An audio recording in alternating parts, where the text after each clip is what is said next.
Welcome to Luca and Miguel. Enjoy the video. Start by opening Settings and checking the basics for location accuracy. Confirm location services are enabled for Find My and Maps on this device. Make sure Wi-Fi or cellular data is active and airplane mode is turned off. Verify Bluetooth is on if you use nearby device finding features. Check that date and time are set automatically to avoid timestamp mismatches. Finally, confirm you are signed into iCloud with the same Apple ID used for Find My on every device. If the basics did not fix the issue, try resetting connectivity settings next.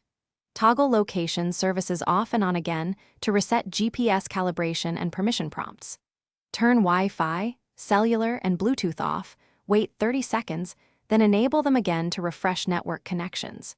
If you still see no location found, open Settings and choose Reset Network Settings to clear saved networks and VPN profiles. Note that Reset Network Settings may require you to re-enter Wi-Fi passwords after the restart completes. When connectivity and permissions are correct, check account and software factors next.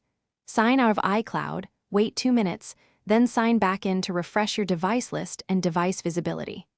Update iOS to the latest version, then restart the device to apply potential bug fixes and location improvements. If the problem persists, remove and re-add the affected device in Find My if possible. As a last resort, contact Apple support or schedule a hardware check for GPS or antenna faults. Thanks for watching and please subscribe. It's the best investment you'll ever make.